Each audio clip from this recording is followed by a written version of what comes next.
It's Mon Mothma's holonet, and we're just posting on it. Welcome back to Mothmanet News. Today is day 2 of our 50-day countdown to The Mask of Fear by Alexander Freed, and today we're examining the relationship between Mon Mothma and Bail Organa.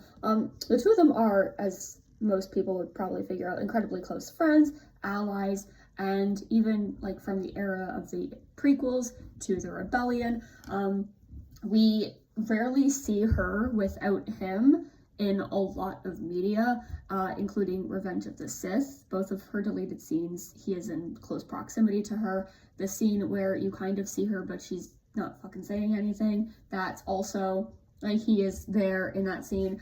The Clone Wars, the two of them are, like, really close, and even Mon's one and only non-speaking appearance in Tales of the Jedi, she is standing right beside Bail. So the two of them are often shown in close proximity to one another, not just physically, but through their ideals and the way that they both love the Republic and they stand up to Palpatine and they're in the rebellion together. So like the two of them are inextricably linked to one another, and so their relationship is very important to both of their characters. You know, they protect the freedom, they're trying to protect the freedoms of the people. The two of them are basically the founding members of the Delegation of 2000, which, you know, was a big thing at the end of the Clone Wars, and it got cut from the film, from Revenge of the Sith, but essentially they were trying to have Palpatine scale back the emergency powers that he had been given and all of these other things in order to, you know, actually put an end to the war. And so, you know, that's when they bring Padme in the hopes that she'll be able to assist them in bringing their petition to Palpatine, because Palpatine is, you know, very close to Padme. They're both from Naboo, etc., etc. I would consider this book, Leia, Princess of Alderaan by Claudia Gray, to be an essential work for the relationship between Mon and Bail, and also Mon's relationship with Brea Organa as well, because it's just so incredible the way that the three of them work together. They seem to almost be on the same page, if not on the same page, for most of the story. And while Bail has his differences with Mon and Brea in this book and the way that they want things to be handled, they come from the same place. They just have different ways of getting there. And if you haven't read this book, read it. All like Mon, Bail, Brea, the three of them are working together. They have the best interests of the galaxy and the rebellion at heart at all times. And honestly, like, the way that this is one of my favorite Star Wars books of all time, it's just that incredible. I've spoken to Claudia Gray several times about this book, asked her many questions. She has seen this insanity. She signed this copy. It's pretty great. She signed it at Celebration, and the only reason she was able to get away from my questions was because she contracted laryngitis. So I'm glad that she's better now and was able to answer some more questions when she came to Toronto Comic-Con last year. Throughout the course of the book, there are several instances that display how closely Mon and Bail are working together, and by extension, the way that Mon and Brea are working together, because I feel like you can't discuss Bail without also discussing his wife, because he is a wife guy, he is a girl dad, he is all of those things. Bail is very woman-centric in the way that he runs his life, and I approve. And so they're just like working together. They are very in sync in a lot of moments that really matter. And yeah, like a big point of contention is that Mon and Brea are like, yeah, Leia can do some rebellious activity. She can be part of this. Like, she still needs our guidance, but she can be part of this. And Bail, because he's an overprotective father, is like, no, I don't want my daughter doing rebellious shit, even though it's the natural culmination of everything that she has been taught by those that she admires throughout her life. And now that she's coming into her own as a politician in the junior legislature, she is finally like having something of a say in the galaxy. And so naturally, we're gonna see the seeds of rebellion forming within Leia in a much like stronger way than just growing up around people who are rebels, right? Because you see that difference with Lita as well in Andor, where she seems a little bit more conservative, a little bit more of like a traditionalist. and not rebellious like her mother, though that could be a little bit more about her father. We don't know.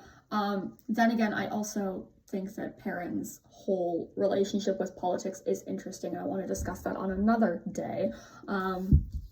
Yeah, but there is a scene in this book, and if anybody who knows me knows exactly what I'm going to say next. It is my favorite dinner party scene of all time, which is saying something because I'm a Downton Abbey fan. And so during this dinner party, they're getting ready for it, and a whole bunch of rebels are there. Like, you'll recognize names from like Rogue One, like Pamlo, Nora Jabal, people like that. Like, they're all here on Alderaan getting ready for this dinner party.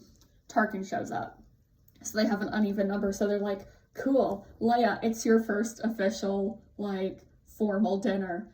Let's do this, right? And of course, Tarkin is suspicious of all of them. And then Brea turns around because she's like, we're losing control of this situation. We need the distraction. We need to convince him that this isn't rebellious activity. So essentially, she accuses Bail and Mon of having an affair, and a minor fight breaks out, and Leia is, of course, rightly appalled by the idea that her parents, that even like one of her parents has been unfaithful to the other, and like knowing who Bail Organa is and knowing that he's a wife guy, some wife guys in our world would cheat on their wives, and they have, but not Bail Organa. And so, you know, she remarks that like she's like she's appalled by this, like internally, she's not saying this out loud, but she still notes that she's not surprised that some people would think that, which I was like, hey Claudia, what does that mean? And so coming at it from knowing, because I was like, wait a minute, like we've seen Andor at this point, and she wrote this like long before Andor came out. And so I wanted to discuss it, like, hey, what was your original intention with this? And does it, like, can it mean more now that we have more context?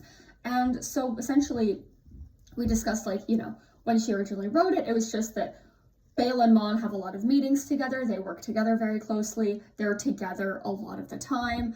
And so, yeah, like if they were trying to cover it up, like they're trying to cover up rebellious activity, why not be like, oh, well, there's a reason we're spending so much time together. They're both incredibly hot people.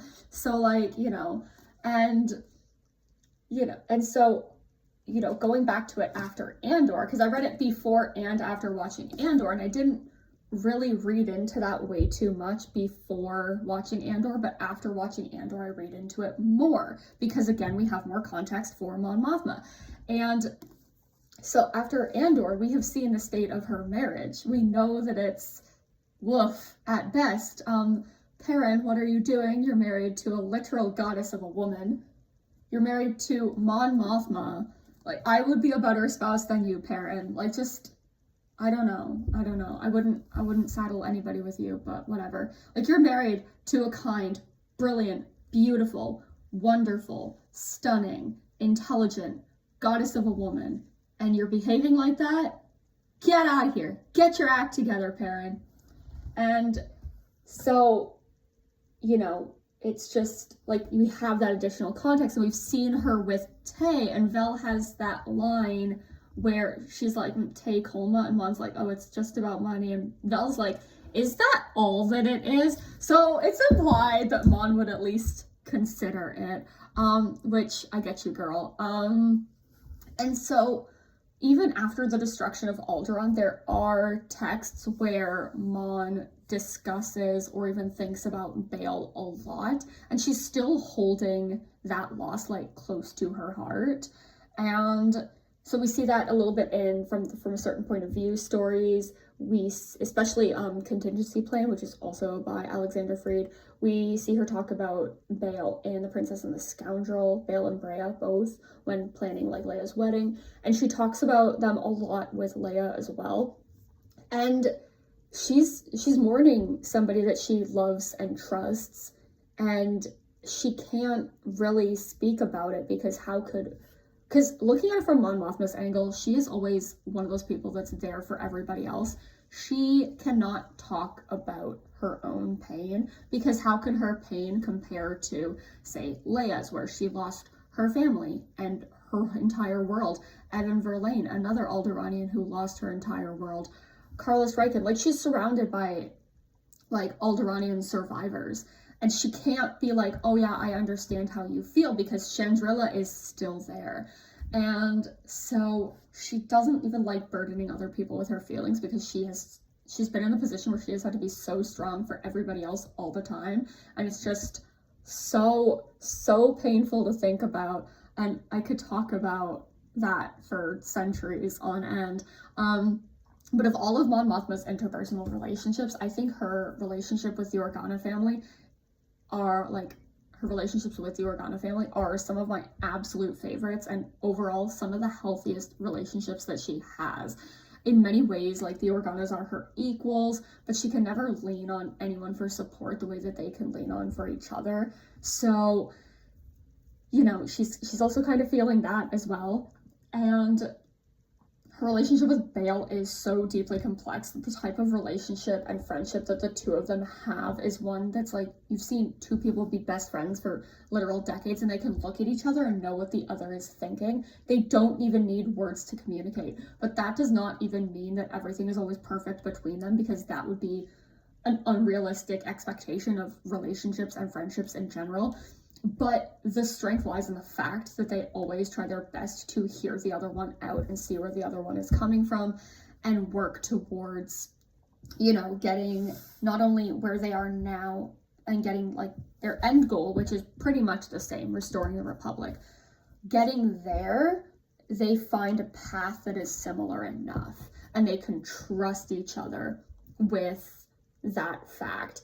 And they're both highly opinionated and their own individuals, so it's natural that they're going to butt heads and disagree on some matters from time to time. Like, Bail took a little bit longer to come around to the idea that the rebellion was ultimately going to have to participate in acts of violence.